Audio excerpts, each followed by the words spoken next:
Good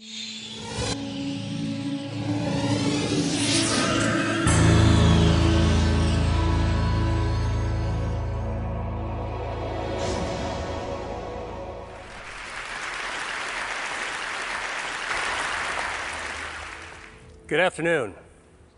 There's a medical revolution happening all around us, and it's one that's going to help us conquer some of society's most dreaded conditions, including cancer. And the revolution is called angiogenesis, and it's based on the process that our bodies use to grow blood vessels. So why should we care about blood vessels? Well, the human body is literally packed with them, 60,000 miles worth in a typical adult. End to end, that would form a line that would circle the Earth twice. The smallest blood vessels are called capillaries. We've got 19 billion of them in our bodies. And these are the vessels of life. And as I'll show you, they can also be the vessels of death. Now, the remarkable thing about blood vessels is that they have this ability to adapt to whatever environment they're growing in. For example, in the liver, they form channels to detoxify the blood. In the lung, they line air sacs for gas exchange. In muscle, they corkscrew so that muscles can contract without cutting off circulation. And in nerves, they course along like power lines, keeping those nerves alive. And we get most of these blood vessels when we're actually still in the womb. And what that means is that as adults, blood vessels don't normally grow, except in a few special circumstances. In women, blood vessels grow every month to build the lining of the uterus. During pregnancy, they form the placenta, which connects mom and baby. And after injury, blood vessels actually have to grow under the scab in order to heal a wound. And this is actually what it looks like, hundreds of blood vessels all growing towards the center of the wound.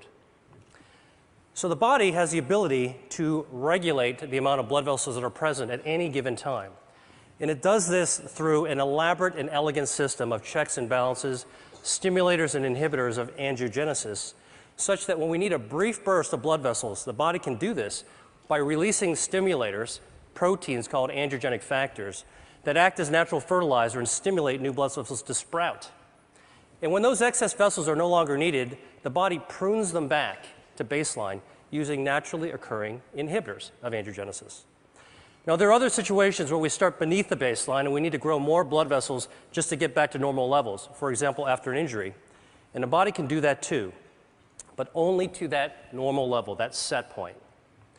But what we now know is that for a number of diseases, there are defects in the system where the body can't prune back extra blood vessels or can't grow enough new ones in the right place at the right time. And in these situations, angiogenesis is out of balance. And when angiogenesis is out of balance, a myriad of diseases result. For example, insufficient angiogenesis, not enough blood vessels, leads to wounds that don't heal, heart attacks, legs without circulation, death from stroke, nerve damage. And on the other hand, excessive angiogenesis, too many blood vessels, drives disease. And we see this in cancer, blindness, arthritis, obesity, Alzheimer's disease. In total, there are more than 70 major diseases affecting more than 1 billion people worldwide that all look on the surface to be different from one another, but all actually share abnormal angiogenesis as their common denominator. And this realization is allowing us to reconceptualize the way that we actually approach these diseases by controlling angiogenesis. Now, I'm going to focus on cancer because angiogenesis is a hallmark of cancer, every type of cancer. So here we go. This is a tumor, dark, gray, ominous mass growing inside a brain. And under the microscope, you can see hundreds of these brown-staining blood vessels, capillaries, that are feeding cancer cells, bringing oxygen and nutrients. But cancers don't start out like this. And in fact, cancers don't start out with a blood supply. They start out as small, microscopic nests of cells that can only grow to 1/2 a cubic millimeter in size. That's the tip of a ballpoint pen. Then they can't get any larger because they don't have a blood supply, so they don't have enough oxygen or nutrients. And in fact, we're probably forming these microscopic cancers all the time in our body. Autopsy studies from people who died in car accidents have shown that about 40% of women between the ages of 40 and 50 actually have microscopic cancers in their breasts. About 50% of men in their 50s and 60s have microscopic prostate cancers. And virtually 100% of us, by the time we reach our 70s, will have microscopic cancers growing in our thyroid. Yet without a blood supply, most of these cancers will never become dangerous. Dr. Judah Folkman, who was my mentor and who was the pioneer of the angiogenesis field, once called this cancer without disease. So the body's ability to balance angiogenesis, when it's working properly, prevents blood vessels from feeding cancers. And this turns out to be one of our most important defense mechanisms against cancer.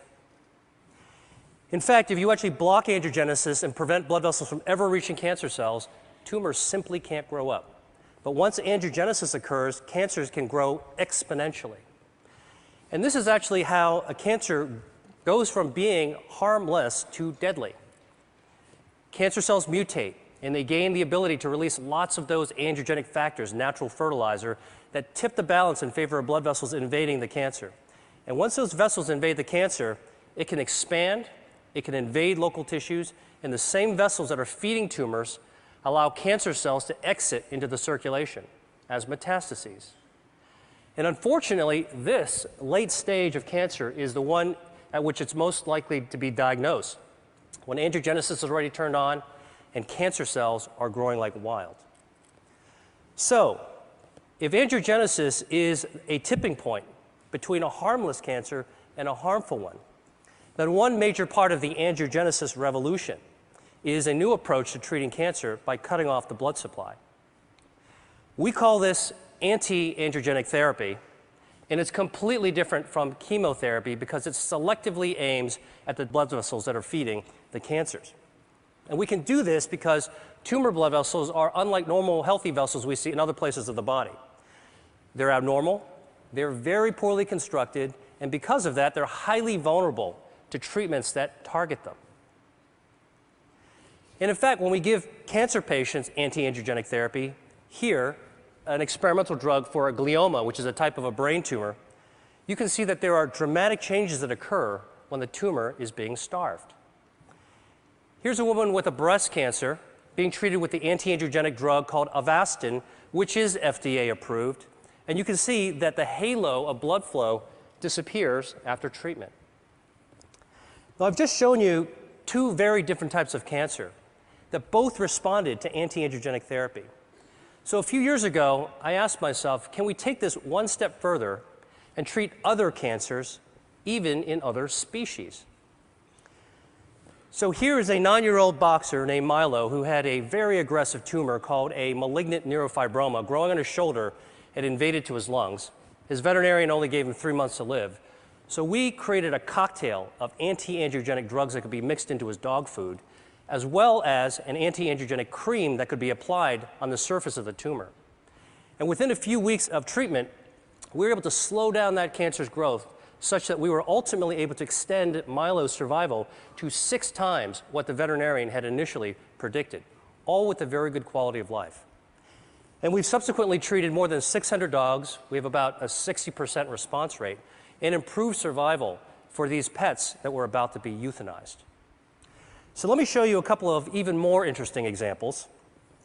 This is a 20-year-old dolphin living in Florida, and she had these lesions in her mouth that, over the course of 3 years, developed into invasive squamous cell cancers. So we created an anti-angiogenic paste. We had it painted on top of the cancer 3 times a week, and over the course of 7 months, the cancers completely disappeared and the biopsies came back as normal.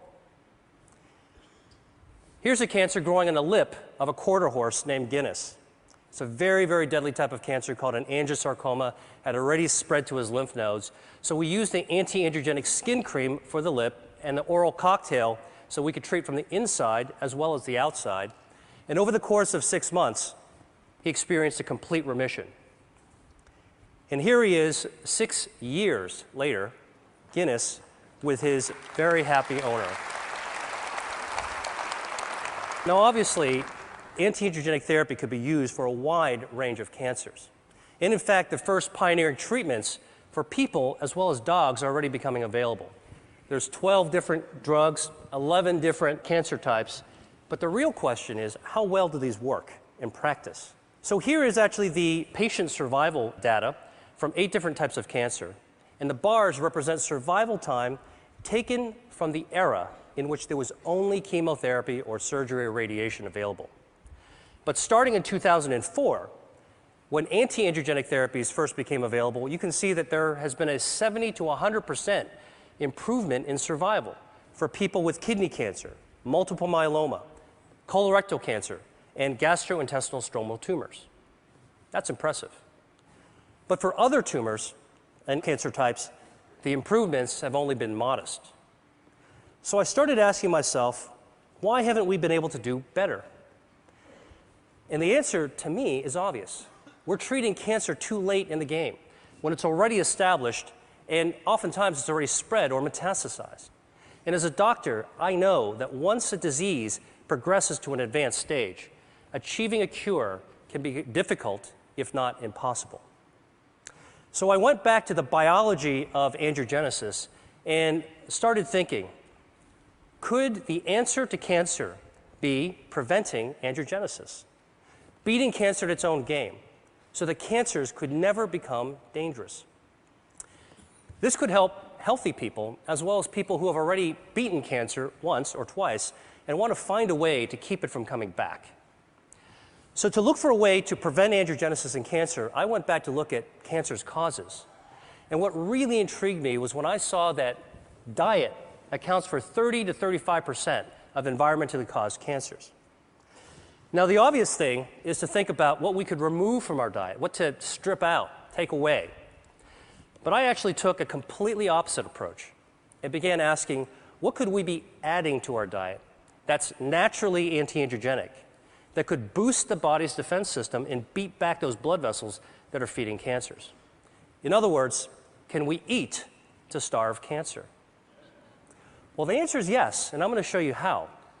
And our search for this has taken us to the market, the farm, and to the spice cabinet, because what we've discovered is that Mother Nature has laced a large number of foods and beverages and herbs with naturally occurring inhibitors of angiogenesis. So here's a test system we developed. At the center is a ring from which hundreds of blood vessels are growing out in a starburst fashion. And we can use this system to test dietary factors at concentrations that are attainable by eating. So let me show you what happens when we put in an extract from red grapes. The active ingredient is resveratrol. It's also found in red wine. This inhibits abnormal angiogenesis by 60%. Here's what happens when we add an extract from strawberries. It potently inhibits angiogenesis. An extract from soybeans. And here is a growing list of our anti-angiogenic foods and beverages that we're interested in studying. And for each food type, we believe that there's different potencies within different strains and varietals. And we want to measure this because, well, while you're eating a strawberry or drinking tea, why not select the one that's most potent for preventing cancer? So here are 4 different teas that we've tested. They're all common ones: Chinese jasmine, Japanese sencha, Earl Grey, and a special blend that we prepared. And you can see clearly that the teas vary in their potency from less potent to more potent. But what's very cool is when we actually combine the 2 less potent teas together, the combination, the blend, is more potent than either one alone. This means there's food synergy. Here's some more data from our testing. Now, in the lab, we can simulate tumor angiogenesis, represented here in the black bar. And using this system, we can test the potency of cancer drugs. So the shorter the bar, less angiogenesis, that's good. And here are some common drugs that have been associated with reducing the risk of cancer in people. Statins, non-steroidal anti-inflammatory drugs, and a few others. They inhibit angiogenesis too. And here are the dietary factors going head-to-head against these drugs. You can see they clearly hold their own, and in some cases they're more potent than the actual drugs. Soy, parsley, garlic, grapes, berries. I could go home and cook a tasty meal using these ingredients. So imagine if we could create the world's first rating system in which we could score foods according to their anti-angiogenic, cancer preventative properties. And that's what we're doing right now. Now, I've shown you a bunch of lab data, and so the real question is, what is the evidence in people that eating certain foods can reduce angiogenesis in cancer. Well, the best example I know is this study of 79,000 men followed over 20 years, in which it was found that men who consumed cooked tomatoes 2 to 3 times a week had up to a 50% reduction in their risk of developing prostate cancer. Now, we know that tomatoes are a good source of lycopene, and lycopene is anti-angiogenic. But what's even more interesting from this study is that in those men who did develop prostate cancer, those who ate more servings of tomato sauce actually had fewer blood vessels feeding their cancer. So this human study is a prime example of how anti-angiogenic substances present in food and consumed in practical levels can impact on cancer. And we're now studying the role of a healthy diet with Dean Ornish at UCSF and Tufts University on the role of this healthy diet on markers of angiogenesis that we can find in the bloodstream. Now, obviously, what I've shared with you has some far-ranging implications even beyond cancer research, because if we're right, it could impact on consumer education, food services, public health, and even the insurance industry. And in fact, some insurance companies are already beginning to think along these lines. Check out this ad from Blue Cross Blue Shield of Minnesota.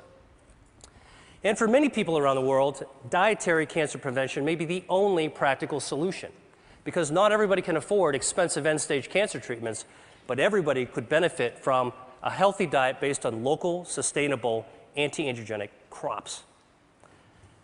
Now, finally, I've talked to you about food, and I've talked to you about cancer, so there's just one more disease that I have to tell you about, and that's obesity. Because it turns out that adipose tissue, fat, is highly angiogenesis dependent. And like a tumor, fat grows when blood vessels grow.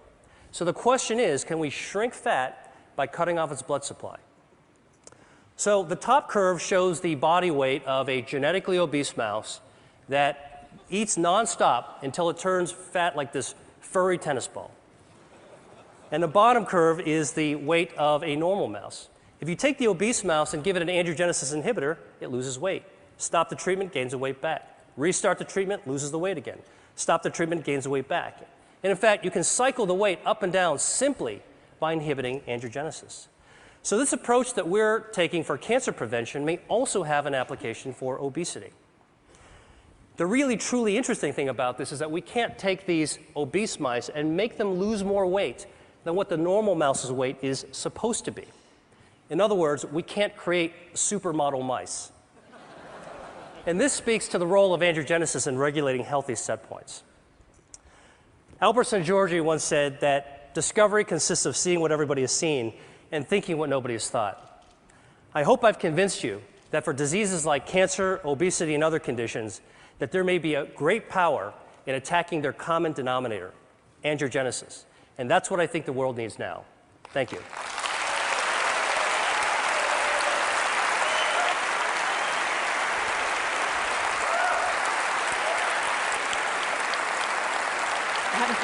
So these drugs aren't exactly, they're not exactly in mainstream cancer treatments right now. For anyone out here who has cancer, what would you recommend? Do you recommend pursuing these treatments now for most cancer patients? So there are anti-angiogenic treatments that are FDA approved. And if you're a cancer patient or working with one, advocating one, you should ask about them. And there are many clinical trials. The Angiogenesis Foundation is following almost 300 companies. And there's about 100 more drugs that are in the pipeline. So consider the approved ones, look for clinical trials. But then between what the doctor can do for you, we need to start asking, what can we do for ourselves? And this is one of the themes that I'm talking about, is we can empower ourselves to do the things that doctors can't do for us, which is to use knowledge and take action. And if Mother Nature has given us some clues, we think that there might be a new future in the value of how we eat. And what we eat is really our chemotherapy 3 times a day. Right. And along those lines, for people who might have risk factors for cancer, would you recommend pursuing any treatment sort of prophylactically, or simply pursuing the right diet with lots of tomato sauce? Well, there's abundant epidemiological evidence, and I think in the information age, it doesn't take long to go to a credible source like PubMed, the National Library of Medicine, to look for epidemiological studies for cancer risk reduction based on diet and based on common medications. And that's certainly something that anybody can look into. Okay, well, thank you so much.